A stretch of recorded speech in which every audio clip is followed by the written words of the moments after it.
Coming up on Nittany Game Week. We now know again what it feels like to win, and we just got to build on this with momentum. For the first time since mid-September, Penn State lines up in the victory formation. Why the celebration is so emotional for interim coach Terry Smith and his veteran players. I couldn't do it without them, so I appreciate them boys a lot for helping me do this. Huge shout out to the offensive line from Katron Allen after his career day against the Spartans, how close he is to becoming the Nittany Lions' all-time leading rusher. And it's a homecoming and reunion story all in one for State College native Matt Rule. What you can expect from his current program, Nebraska, when they take the field under the lights in Happy Valley. This is Nittany Game Week.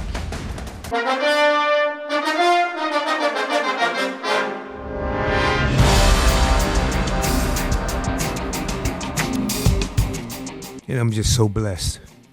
God has been so good to me through everything in my life. I have the opportunity to be the head coach at Penn State. I don't think anything has made me or my family happier than this opportunity. Easy to tell how much Penn State means to interim head coach Terry Smith. He broke down in tears several times when talking about the support he's received after Saturday's win over Michigan State, and that he is humbled to sit in that seat as the head coach of the Nittany Lions. Hello, everyone, and welcome to Nittany Game Week. I'm Todd Sadowski, alongside former Nittany Lions assistant coach Jay Paterno. Tom Bradley is going to join us in just a moment. Over 2 months between victories, 6 games, 2 bye weeks, they finally get back in the win column with a convincing victory in East Lansing, and the emotions pour out from the players and obviously from Coach Smith. Well, he's been saying for the last several weeks, you know, they're going to have to get through the storm, keep fighting. They fought, they got through the storm, they played a great game in all phases against Michigan State, and well, it's going to be fun to see what happens next. Well, I mentioned he was going to join us in a moment, and he does right now. Tom Bradley from Pittsburgh, your buddy Terry Smith, you have a long relationship with him. Just a great moment to see him get his first win. Well, it's kind of interesting for me because I was lucky enough to have the opportunity to recruit Terry out of high school. So I've known him since he was a junior in high school. That's a long time. That's a long time ago. But I was so happy for him because to get that first win, there's nothing quite like it. And I mean, every win's great, but the first win is really special. Well, they break the 6-game skid with a physically dominant performance on both lines of scrimmage. The offensive line wears down the Spartans, and the pass rush harasses MSU all day long in our opening drive. The PSU runs onto the field determined to end their 6-game losing slide and determined to run the football against the Spartans. They more than accomplished that goal. 50 carries, 240 yards. They just wear them down, Jay, and finish them off in the fourth quarter. It was good to see them do that. You know, the play action pass early on in the game set up the big one, set up the run game. They had some trouble with the play action pass downfield later. They were covering it, but Penn State settled down. They ran the ball, got north and south. Katron Allen showed us what we have been expecting all year long, the run through contact and just making life difficult for the defense. And, you know, they really kick it into gear when quarterback Ethan Grunkemeyer tucks it under and improvises to also move the chains some. For what a great job for Katron Allen and company. Career day for him, 181 yards on 25 carries. He's now just 139 yards shy of becoming the program's all-time leading rusher. As for the O-line, they show up to the post-game media session as one unit. Leaning on the O-line, trusting them boys up front, I couldn't do it without them, so I appreciate them boys a lot for helping me do this. And Nick, too, he played a big part. He was going there, running the ball, too. It was just 1-2 punch out there. When we have a game where the running backs are running high yard, open up the pass game for the receivers and tight ends, and Gronk to use his feet a little bit, you know, we feel as though it was also our unit as one. So I thought, and Shelly thought, and you might as well just come out. Also, you know, it's not the most fun to talk to you guys one-on-one. So, you know, maybe we came with the same approach you guys have for us. We thought we'd bring maybe some more numbers, and you guys brought more than normal. So. That was a fun moment there. One thing left to do for the O-line after the game. We got to carry the most beautiful trophy in all of sports, the land grant, back to the Nittany Lions locker room. Well, that trophy's even better looking when you get to take it home with you. Tom, on defense, they put consistent pressure on the quarterback and Spartans, and it really disrupted the rhythm of the pass game. You know, talk about how much that means. Well, that's a great feeling on defense when you're able to do it. And one of the things they were able to do was they were getting there with some four-man pressure, which is really good. And I thought, the way they were able to do that constantly all day, it was just a difference in the football game. Well, they didn't always get home, Jay, but they did spend a good portion of the afternoon in the Spartans' backfield. No question about it. A lot of five-man blitzes. They went after, and they knew had a quarterback at Michigan State who was not as mobile, so there was no fear of that. So they came at him. They were aggressive. They knew where he was going to be most of the game and really kept them from getting the ball to their wideouts, which is really strength of that offense. 5 sacks in the contest. Spartans complete 17 passes, but for only 128 yards. They had to unload the ball in a hurry when they dropped back to throw.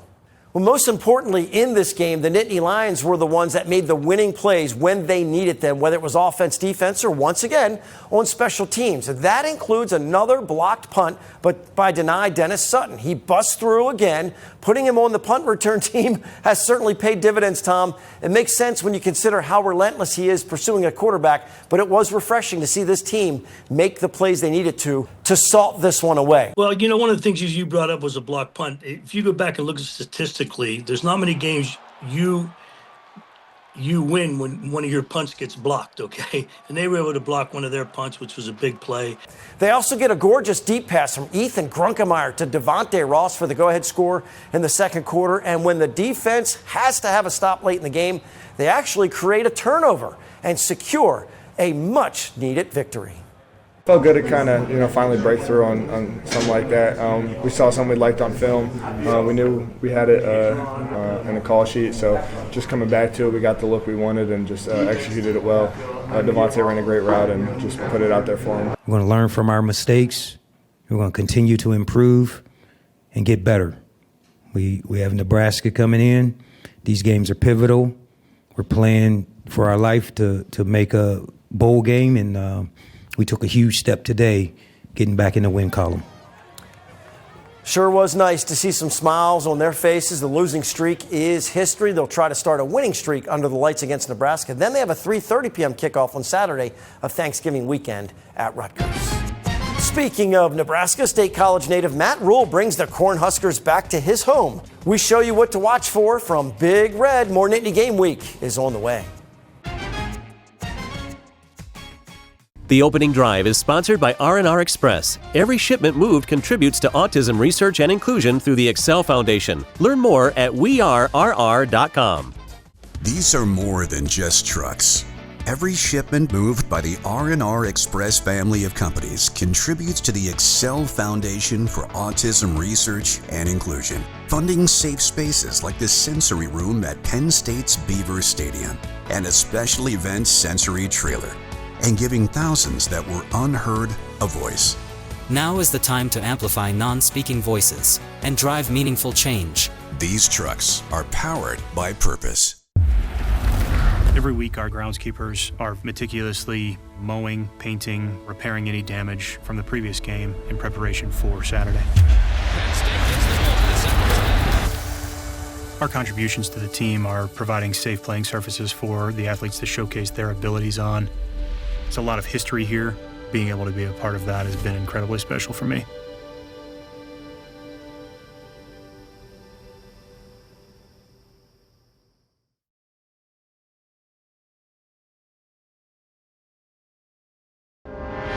Nittany Game Week is brought to you by West Shore Home, official partner of Penn State Football.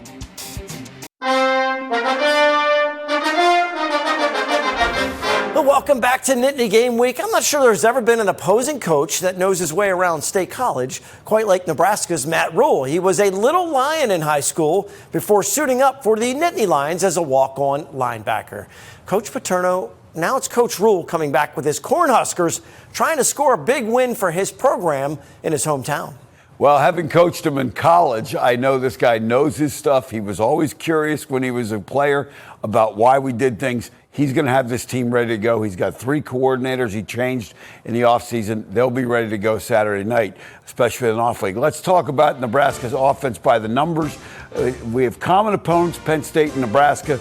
1-2 for Penn State against those opponents. Nebraska 3-0 against those opponents. And you know they're going to be ready to go, and this is a big challenge. Talking about them offensively, they're not. The numbers aren't real gaudy when you look at it. 70th in total offense, but if you look at yards per play, they are 40th in yards per play because they are more than happy running the clock down. They're not worried about getting a lot of plays, and they're good in certain situations. So let's talk about how they do it in terms of an X and O wise. When you look at the players to watch, they have a new starting quarterback who made his first start at UCLA and played very, very well. The running back, Emmett Johnson, is among the best in the country. A very good group of wideouts and a veteran O-line that has 141 combined starts coming in Saturday night. So they have the ability to come in and do some things offensively against Penn State. So let's take a look at them from an X and O standpoint. One of the things you're seeing more of is they're going to run the quarterback more with the zone read stuff. So they're going to be coming off the ball here, running the screen stuff on the edge, and that's going to force these guys to be part of the run game. Last week, when you take a look at the video, he's comfortable. He makes the fake here, keeps the ball, and gets him 12, 13 yards. These are the kind of things that keep the chains moving and can frustrate you, especially if you're getting in the five-man pressures like Penn State was last week. Now let's talk about the running back. Johnson is not just a runner. Last week against UCLA, he had 100 yards rushing and 100 yards receiving. They do things to get him involved. He's got 36 catches on the year, on top of being the third-ranked rusher in the country. They do a good job up here, get everybody chasing this way with the pass game, and then they slip him out the back and get a big play. He had 2 receiving touchdowns against UCLA, and you'll see the kind of talent he has in the open field here. They make that nice fake. Quarterback comes off. Again, this is a freshman quarterback making his first start. That's not an easy read. Nice throw, and then after he catches the ball, you better get him down. And now, when you talk about all 3 phases, now they get into a more complex pass game. They're going to motion him to try and figure out that they're in man-to-man. They're going to clear out with these guys and bring the crossing route with a little move outside and back underneath and get this guy open in the open field, and you'll see how this works for them on the film. They get a little bit of an overcommitment to the outside, comes underneath the guy clearing out, and now there's a lot of room for him, and that's a nice, easy 2 or 3 yard throw down the field and a gain of 20. So look for them to do those kind of things against the Penn State defense that definitely wants to get some pressure on. Now, speaking of defense, let's talk about Nebraska. They, of the 3 teams down the stretch for Penn State last week and the next 2, this is the best defense by far. They have had some problems in the run defense and run game, and we'll talk about that. When you look at some of the other things that they do, it's a veteran secondary. They're undersized up front. And then third phase, special teams, they're among the national leaders in punt return and kick return. You do not want their kick return to get his hands on the ball. And if you punt it, you better cover the heck out of it because they make some big plays. Now, let's talk about just focus back on the defense for a minute.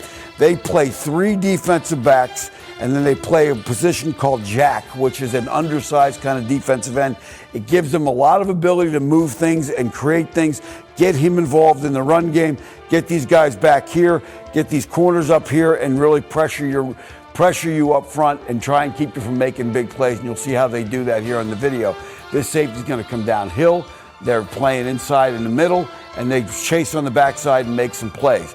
Now, in terms of complexity, here again in the next play, you're going to see these guys start in what looks like a 3-deep coverage, and now all of a sudden on the snap of the ball, they're going to bail out of here, hold these guys up here, and it's going to make it very difficult on a guy like Grunkemeyer to make these reads during the course of the game. And with an off week, they'll have the ability to do some things differently, add a few wrinkles that they have not seen, and that's something that you got to watch for. How they do that chess match with that in the secondary. And again, they make a lot of plays breaking up passes, and they are physical. Now, last thing, why have they had some trouble in the run game? Again, here is that jack guy, the outside linebacker who's playing on the defensive end. This guy is the safety who's 190 pounds. So you can see there's a little bit undersized situation here. These guys are going to block down, get vertical north and south, and try and be physical up front. I think you'll see some of that Saturday night from Penn State, just like Michigan State, going to try and play physical. It'll be interesting to see how Nebraska adjusts to that, and if they're able to take the run game away from Penn State, that'll be a key thing. But it's going to be an all 3 phases of the game type of contest on Saturday night. And Todd, I know you love watching night games in Beaver Stadium. Yeah, especially in late November. It should be a fun matchup. An important late season game for both teams and head coaches who have a long history of friendship and working together. Obviously excited to go play a excellent Penn State team. Despite being 4-6, have outscored their opponents by 93 points this year. So they're doing a great job right now under Coach Smith. Terry was on my first staff. I hired him out of Gateway High School. Was on my first staff at Temple. Have a lot of respect for him. Homecoming and a reunion game all wrapped into one. A lot of good storylines around this one. The end result matters a lot to both teams. Well, former Nittany Lions coach James Franklin finds a new home in the ACC at Virginia Tech. Why is this important to Penn State? Because it means they're off the hook for tens of millions of dollars. They end up with a $9 million buyout, and that's that. His compensation now comes as the head coach of the Hokies. Up next, our Impact interview with a former Penn State national champion and one of the top game analysts in college football. Todd Blackledge is on the call for PSU Nebraska. He joins us next to discuss a tumultuous season for the Blue and White. Nittany Game Week returns after this. This journey started on these very grounds, in these stands, with this community. West Shore Home was proudly made right here in Pennsylvania. We took a passion, a drive, and built a company that believes in hard work and success, just like this football team. Remember going to your first game? The roar of the crowd? The feeling of being part of something bigger? That's a feeling you never forget. Bring that same feeling to your home with an extra $750 off, in addition to our current offer, by visiting westshorehome.com/PSU. High above the mountains, luxury takes on a new meaning. Where relaxation flows freely and naturally. And the only thing more impressive than the view is the hospitality. From lavish suites to personalized amenities, this is where indulgence meets the mountains. So whether you're here to unwind or to wine and dine, come to the Pocono Mountains. It's luxury redefined.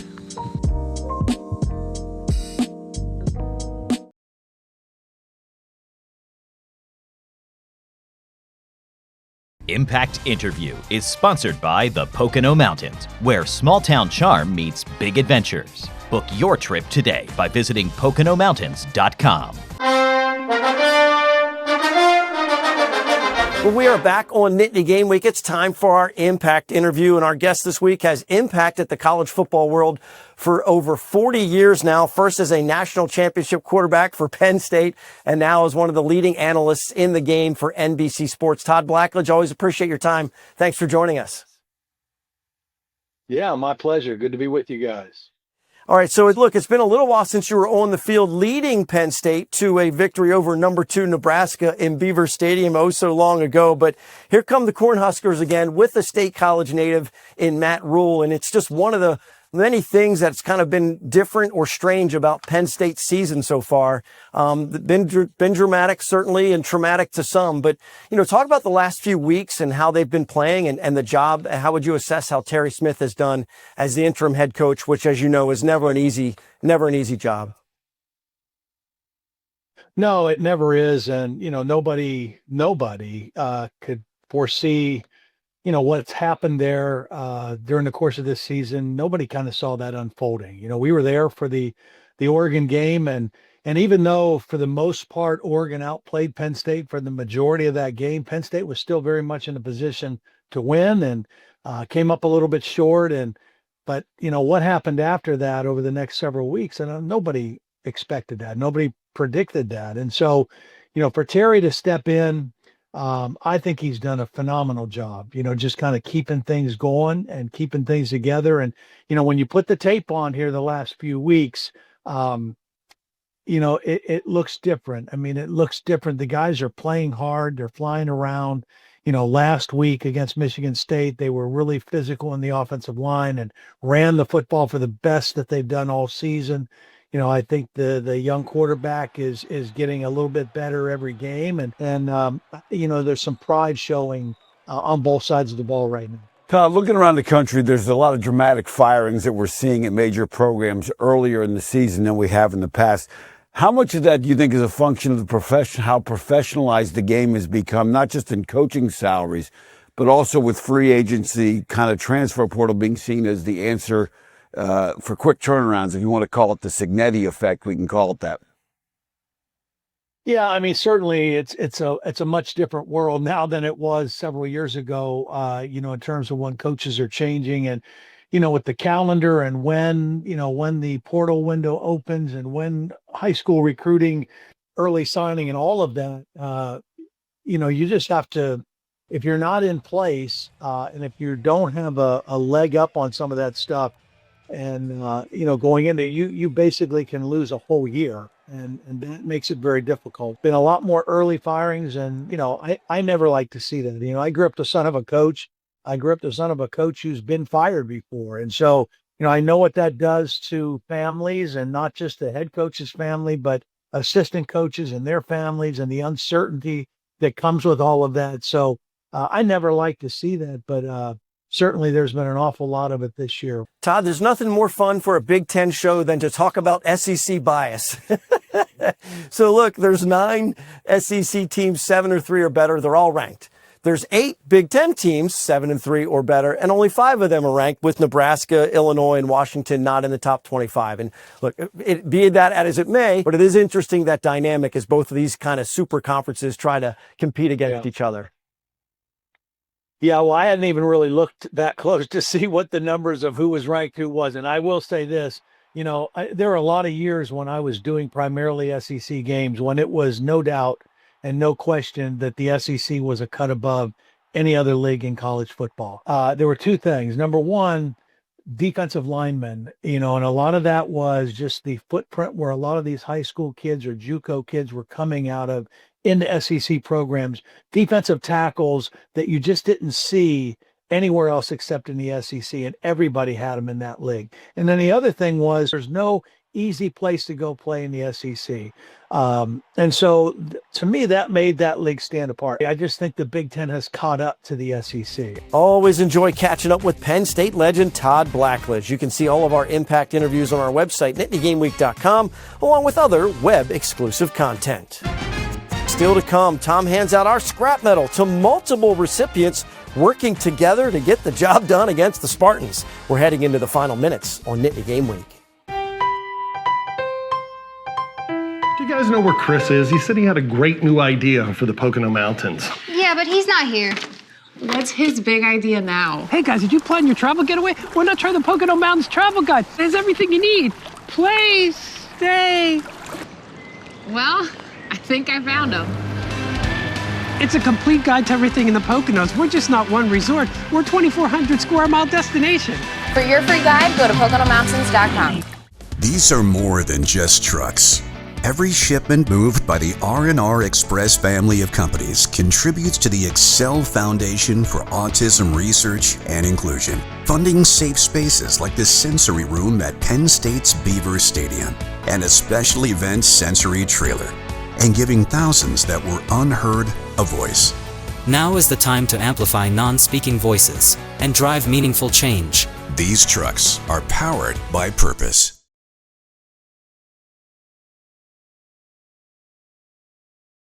Scrap Metal is sponsored by Burke and Bradley Orthopedics. Located in Pittsburgh, Burke and Bradley Orthopedics is a comprehensive sports medicine practice, providing patients with the most current and innovative approaches in diagnosis and treatment. Time for our scrap metal. Tom, you're going with multiple recipients that work together as one. Yes, very impressive day for the offensive line. On the field, they pushed Michigan State all over the place. 50 carries for 240 yards as they grind out a win. Then they pick up the land-grant trophy and haul that thing back to the locker room so it can make the trip back to State College. The real fun begins when they all go into that media room to face the media. Of course, they're not used to being there either, so they are used to facing extra guys and blitzing. But here they have a rush of questions coming from at least 16 reporters, and they handle all of them flawlessly. All in all, a fun day for the offensive line. It's trivia time. Last week's question, who was the first Michigan State coach to win the land-grant trophy? The answer is Nick Saban. Frank Duramo from Mercer, Pennsylvania was our winner last week. This week's question, in 1982, Penn State tight end Kirk Bowman made the only 2 catches of his career, both for touchdowns, in a 27-24 win over number 2 Nebraska. What was Bowman's nickname? Love the Nick Saban answer. That's a good trivia question there. We're bringing PSU fans and alumni together with our Nittany Connect network at nittany-game-week.com, partnering with businesses that support our show and letting our viewers know about their great products and professional services. Make sure you check out nittany-game-week.com for all of our web exclusive content, airtimes for all of our networks of stations, previous episodes, and interviews. It can all be found at one convenient location, nittany-game-week.com. And of course, while you're visiting the website, make sure you submit your tailgating picks. We always finish with some pride picks, so show us your spirit. For Jay and Tom, I'm Todd. Thanks so much for watching Nittany Game Week. We'll see you next time.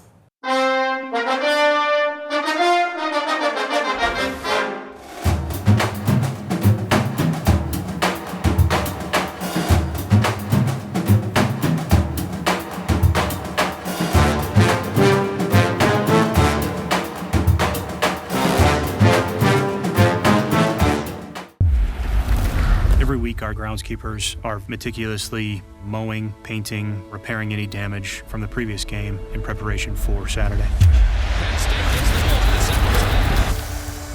Our contributions to the team are providing safe playing surfaces for the athletes to showcase their abilities on. There's a lot of history here.